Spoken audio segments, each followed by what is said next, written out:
What's going on, boys and girls? This is BBD with BBD TV, the biggest Tennessee Volunteers fan on YouTube. And you're watching the two Irish brothers. Shout out to the Notre Dame Fighting Irish. Go Vols!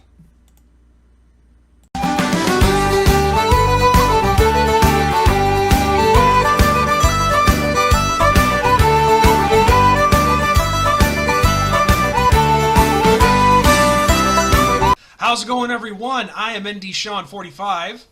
I'm Irish Benjamin 57. And together, we are the two Irish brothers. First things first, though, I want to make everybody aware of something very briefly. If you watched the last video, which was the Duke recap video, you might have noticed that as the video progressed, the video and the audio started to go out of sync. Well, long story short, that is not us. That is all on YouTube after we've uploaded the video, okay? Because when I have the videos prepared, because I do all the editing and the uploading for our videos, they were just fine. So if the video going out of sync, audio and video wise, that's all on YouTube. So nothing we can do about that. Yep. So anyway, getting right down to business. The first week is behind us, Ben. Wasn't what we all thought it would be, but it doesn't matter. Irish get the victory. And at the end of the day, that's all that we're fighting for. That's all that matters. So this week game number 2. And all I can say is payback is a biatch. Yep. We have the South Florida Bulls coming to South Bend. And this one I'm ready for. I'm a little heated for this one because the first time the South Florida Bulls came to South Bend, it was in 2011 during the, I don't know how many lightning delays we had that game, but I was there. One too many. 8-hour game. It was a long-ass day. I was there.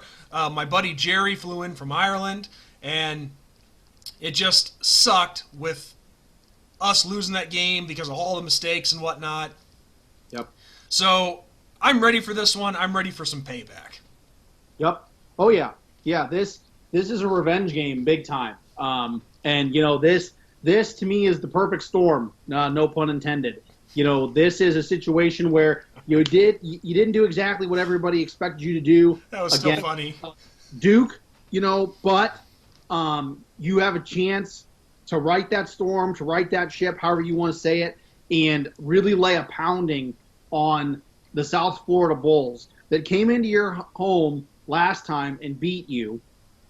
And, you know, it's going to be an interesting one. It's going to be a lot of fun. I think that if the weather is good weather, and it's looking like the outlook is we're supposed to have really great weather for that weekend in that game.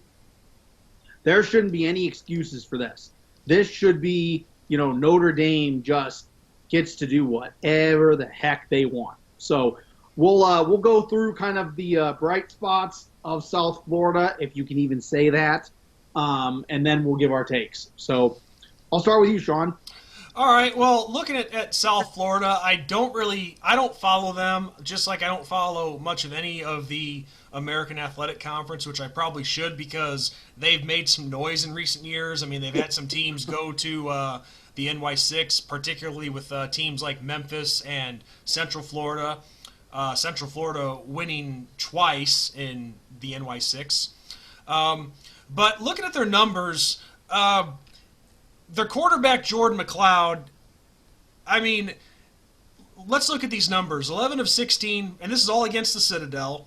11 of 16, 68 yards and 1 touchdown. Now, those don't look like horrible numbers, but normally those are the kind of numbers that you would get for like a backup quarterback. Right. But and going against a team that was an FBS opponent and not an FCS opponent in Citadel, and you were at home against Citadel too. Or you mean the opposite, going up against an FCS and not FBS? Yeah, that's Okay. it.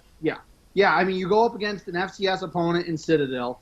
It's at your place, not theirs. You know, I mean, and granted, that shouldn't play much of a difference, you know, whether you're there or at home. But there's that, and I mean, like you said, that's backup quarterback numbers, not starting quarterback.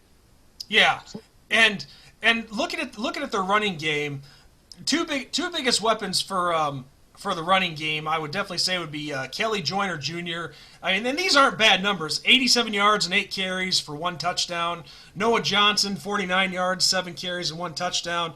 And Johnny Ford, I'm not sure if he's a receiver. Well, without doing a Google search, I'm not sure if he's a wide receiver or a running back, but he contributed with 71 yards on 9 carries. So, looking from top to bottom on this stat sheet here, they have some guys that can run the ball, without a doubt. But the passing game is a different story. I mean, obviously the quarterback's numbers say it all, but your top receiver was Bryce Miller, 3 receptions for 36 yards. So they don't seem to be much of a threat as far as the passing game goes. Right. Yep. Yeah. I mean, to me, they don't seem like a threat at all. I mean, Duke was leaps and bounds a better team this past week than what South Florida is going to bring against you. So, I don't see anything slowing down this Notre Dame team. And, people can say what they want, but, the biggest jump you make in preparation is between week 1 and week 2 when it comes to adjustments. This is, you adjust, you know what you needed to fix, you know what you need to do, go out and execute it and have a big game. So, I mean, if it puts it in perspective, Ian Book threw for 263 yards against Duke, and South Florida's quarterback threw for how many against Citadel? 68. I mean, come on. I mean, literally a 200-yard difference, basically. I mean, literally almost a 200-yard difference. So there is no excuse, none, for the Fighting Irish to not win this game by a wide margin.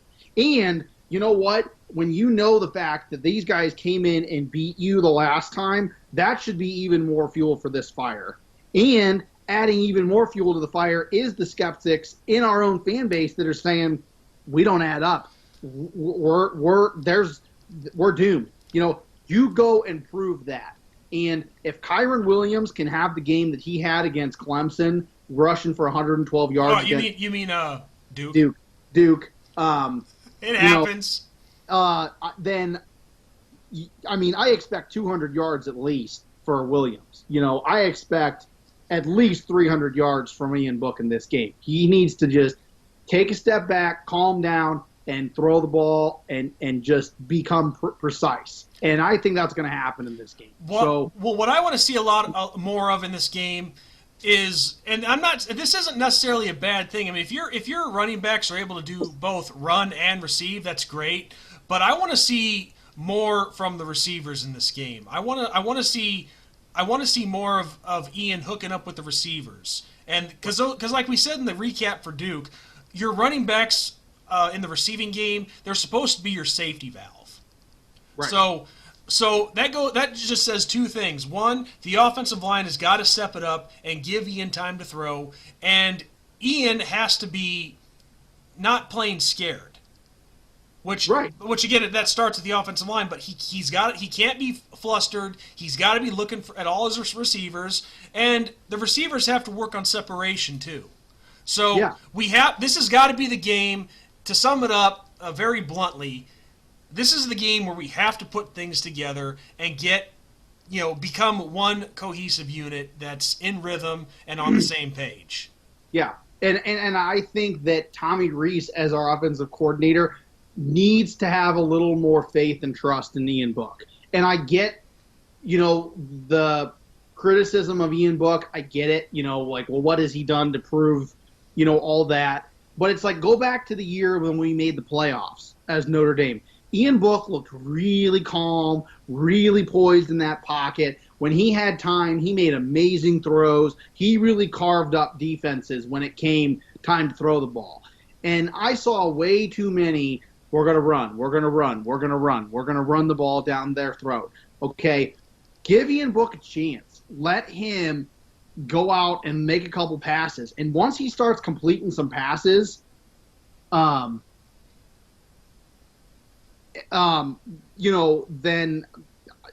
he's going to be frustrated and flustered and all that. So it is what it is, and we expect a big game this week. Yeah. And I've been reading on several different comments of different people saying, oh well, Ian Book is he's in his third year as the full-time starter, because you can't really count 2017 because his appearances were sporadic. You know what I mean? Because he didn't really become the starter until like the halfway point of the season that year. You know what I mean? But Right. I digress. But look, my point is this: even veteran quarterbacks who are established, it doesn't matter if you're a rookie or the kind of quarterback that Ian Book is, as that established guy. If your other units, like the offensive line and the receivers, aren't in coordination with one another, then yeah, things are not going to go smoothly, and our quarterback is going to look like he's going to look like he's a rookie because not everything Right. is in sync. So, like I said in the recap for Duke, I think everybody just needs to take a breath, calm down, relax, and realize that you're not going to. Every game that you play is not always going to go how you want it to. I'm sorry, it's not. We're not going to have 500 yards of offense or 50 points every single game. But do I think we have the opportunity this week to do that? Of course we do. Right. Of course we Right. do. Of course. Yeah. And the defense played fine against Duke. I mean, everything picked up in the second half, but the defense played great throughout the entire game. So I'm not worried about that one bit. I think we're going to dominate the crap out of South Florida. And to put it bluntly, my final score prediction for this game is 49-7. I'll give them 7 points in garbage time. I'll give it to them. I think that Ian Book gets benched early just because he's torn it up against South Florida.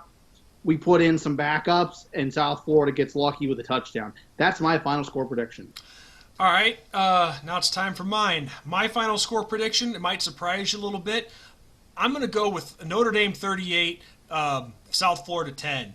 But don't let that score fool you. That's a very strong 38 points.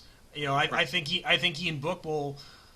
I think he'll cross the 300-yard passing mark. I think he will throw a couple of touchdowns, especially if Braden Lindsey is back this week. I know he was out. Who knows what that was for? Some very vague voices that I'm hearing. Possibly an injury. I don't know. Right, you just don't know. Nothing was really disclosed to anybody, so we really don't know. I don't know if it was something happened during the week that irritated Kelly and it was a message to the team. I don't know if there really was an injury. I mean, according to the stat sheet, he was basically a healthy scratch for this past game. So, I mean, I don't know. But, yeah, I mean, that's all we got, for South Florida. I mean, what else is there need to be said? We blow them out, and we blow them out big time, and we take care of business, and we get to 2-0. Yeah. My I God. mean, so you say 49-7? Was that your score? Yep, 49-7. All right, I say 38-10, but a very healthy 38 points, if that makes any sense. But I'd just like to see some more emergence of guys like Michael Mayer and Joe Wilkins, who had a pretty nice game. He got the reception started with the receiving, with the wide receivers, I should say, if that makes Right. any sense, because we had a lot of, like as we mentioned earlier, we had a lot of running backs making catches, which again isn't a bad thing, but you have your receivers for a reason, Right. This is a game to open up your passing game. To Yes. get that rhythm to take care of business.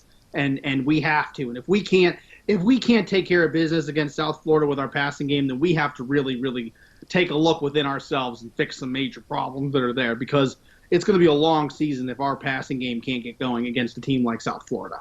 Well, and the key thing too is we now have a game under our belts with this unit with different guys in the roles that they are now.